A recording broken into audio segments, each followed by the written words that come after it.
These matters, together with the management of the land still left on his hands, and the indoor work over his book, so engrossed Levin the whole summer that he scarcely ever went out shooting.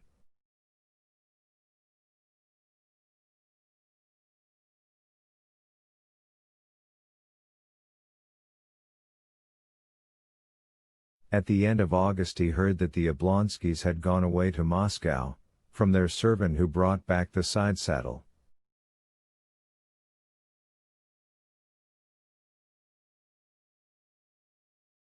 He felt that in not answering Darya Alexandrovna's letter he had by his rudeness, of which he could not think without a flush of shame, burned his ships, and that he would never go and see them again.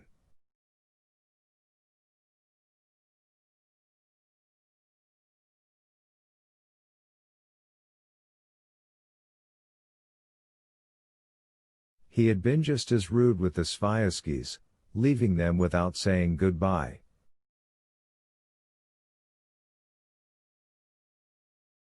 But he would never go to see them again either. He did not care about that now. The business of reorganizing the farming of his land absorbed him as completely as though there would never be anything else in his life.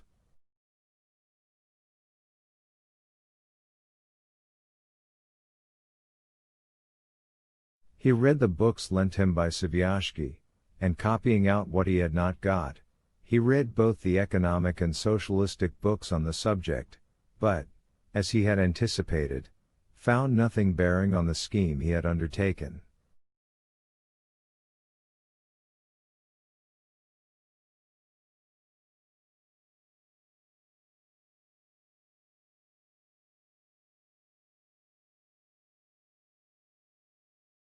In the books on political economy and Mill, for instance, whom he studied first with great ardor, hoping every minute to find an answer to the questions that were engrossing him, he found laws deduced from the condition of land culture in Europe, but he did not see why these laws, which did not apply in Russia, must be general.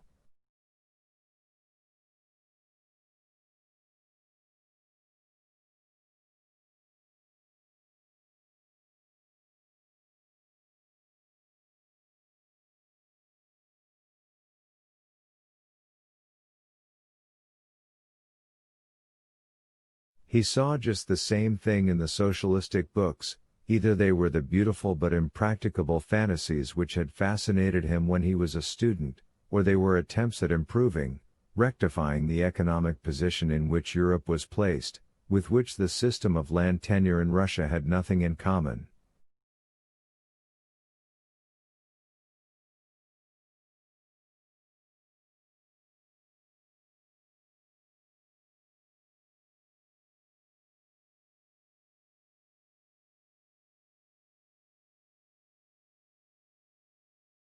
Political economy told him that the laws by which the wealth of Europe had been developed, and was developing, were universal and unvarying.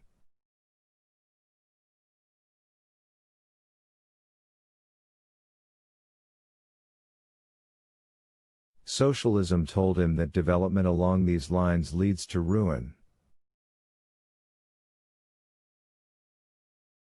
And neither of them gave an answer, or even a hint, in reply to the question what he, Levin, and all the Russian peasants and landowners, were to do with their millions of hands and millions of acres, to make them as productive as possible for the common weal.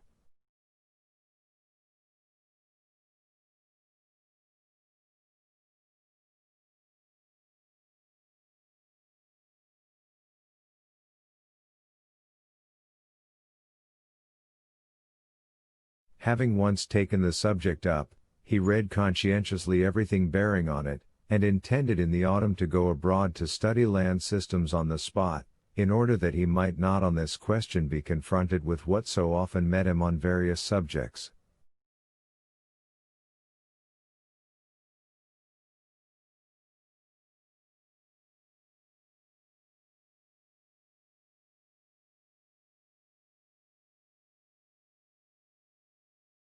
Often, just as he was beginning to understand the idea in the mind of anyone he was talking to, and was beginning to explain his own, he would suddenly be told,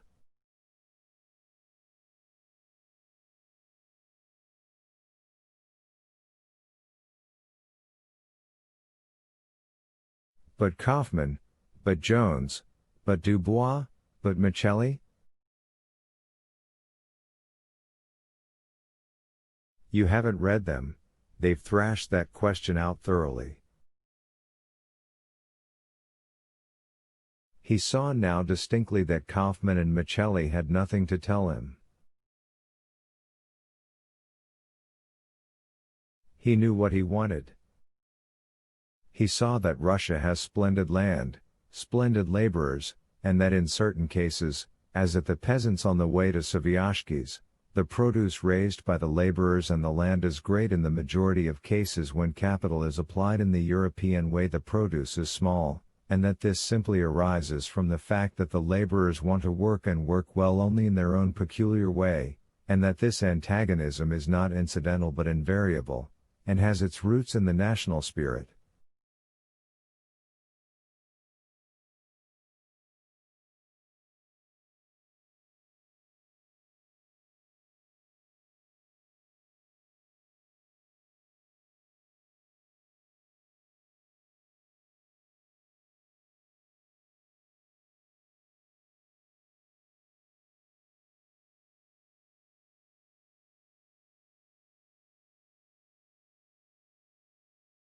He thought that the Russian people whose task it was to colonize and cultivate vast tracts of unoccupied land, consciously adhered, till all their land was occupied, to the methods suitable to their purpose, and that their methods were by no means so bad as was generally supposed.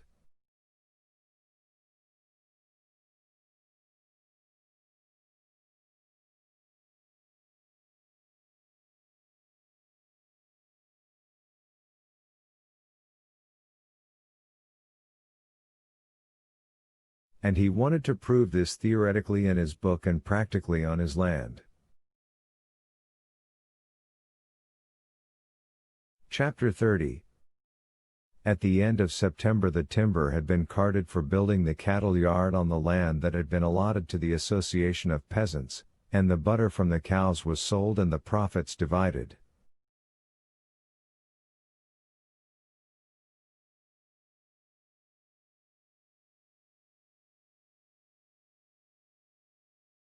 In practice the system worked capitally, or, at least, so it seemed to Levin.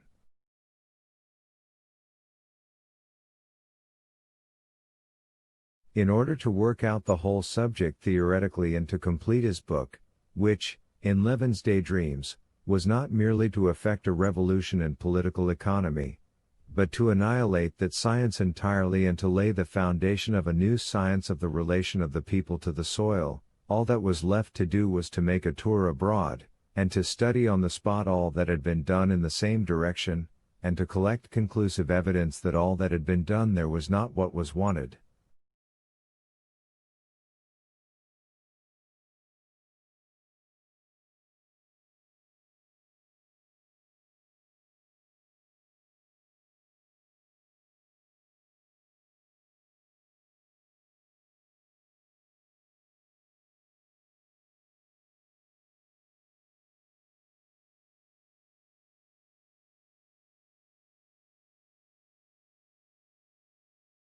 Levin was only waiting for the delivery of his wheat to receive the money for it and go abroad.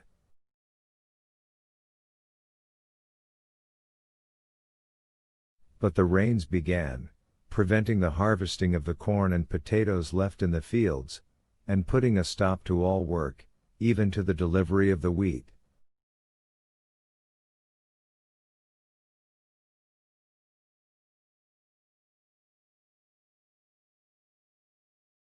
The mud was impassable along the roads, 2 mills were carried away, and the weather got worse and worse.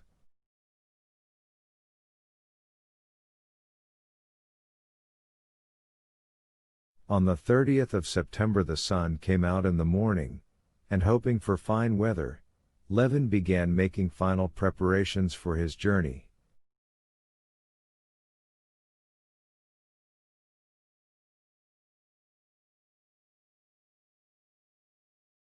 He gave orders for the wheat to be delivered, sent the bailiff to the merchant to get the money owing him, and went out himself to give some final directions on the estate before setting off.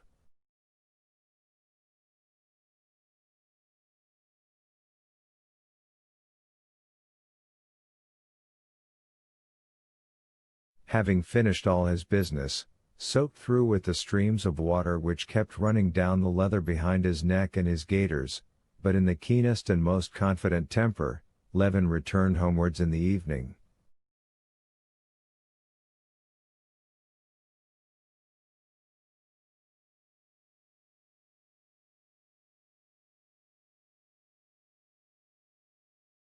The weather had become worse than ever towards evening. The hail lashed the drenched mare so cruelly that she went along sideways, shaking her head and ears, but Levin was all right under his hood, and he looked cheerfully about him at the muddy streams running under the wheels, at the drops hanging on every bare twig, at the whiteness of the patch of unmelted hailstones on the planks of the bridge, at the thick layer of still juicy, fleshy leaves that lay heaped up about the stripped elm tree.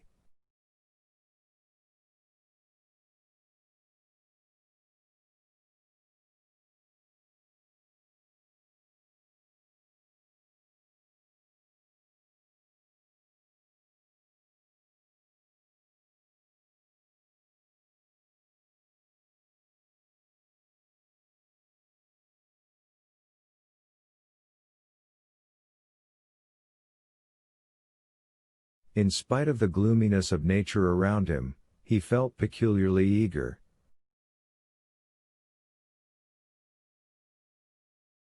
The talks he had been having with the peasants in the further village had shown that they were beginning to get used to their new position.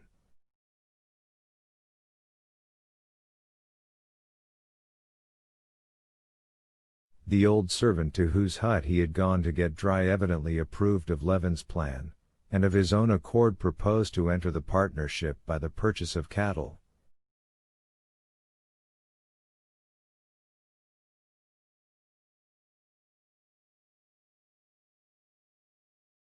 I have only to go stubbornly on towards my aim, and I shall attain my end, thought Levin, and it's something to work and take trouble for.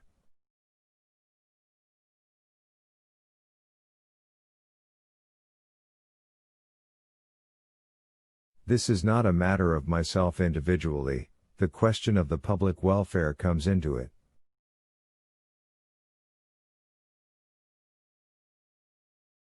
The whole system of culture, the chief element in the condition of the people, must be completely transformed.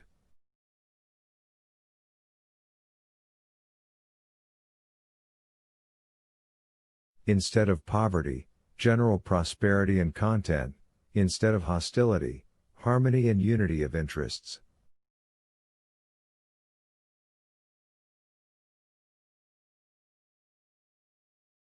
In short, a bloodless revolution, but a revolution of the greatest magnitude, beginning in the little circle of our district, then the province, then Russia, the whole world.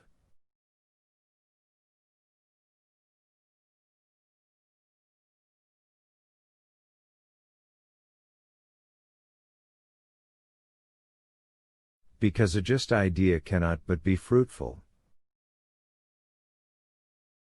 Yes, it's an aim worth working for.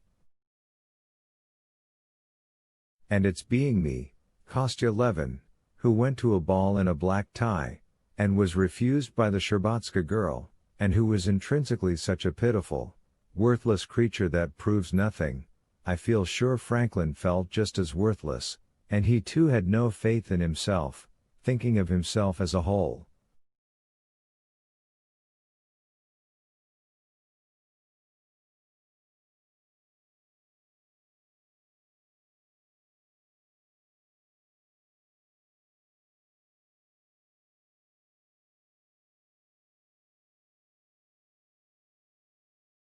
That means nothing.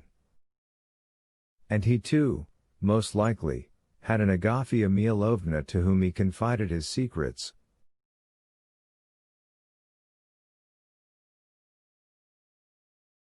Musing on such thoughts, Levin reached home in the darkness. The bailiff, who had been to the merchant, had come back and brought part of the money for the wheat.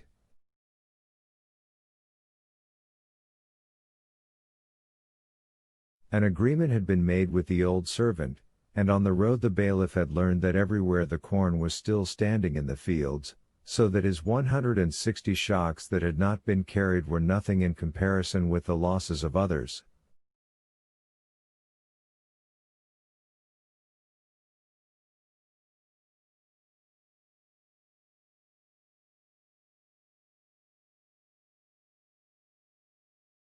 After dinner Levin was sitting, as he usually did, in an easy chair with a book, and as he read he went on thinking of the journey before him in connection with his book.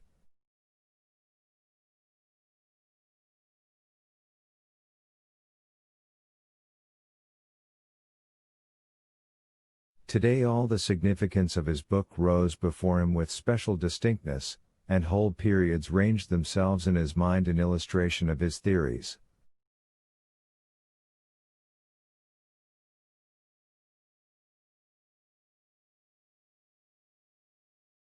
I must write that down, he thought. That ought to form a brief introduction, which I thought unnecessary before.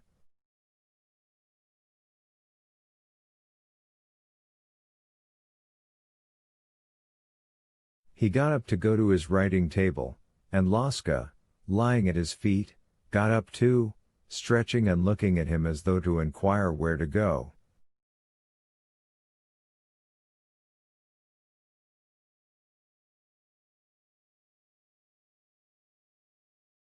But he had not time to write it down, for the head peasants had come round, and Levin went out into the hall to them.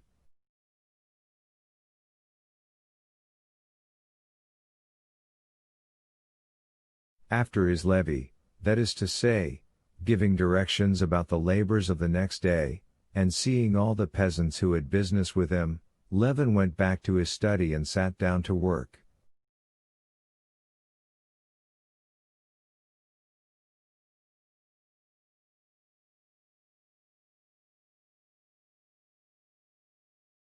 Laska lay under the table, Agafia Mihalovna settled herself in her place with her stocking.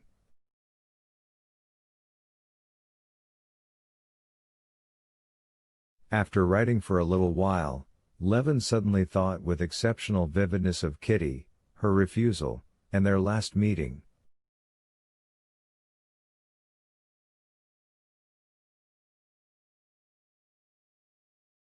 He got up and began walking about the room. "What's the use of being dreary?" said Agafia Mihalovna. "Come, why do you stay on at home?"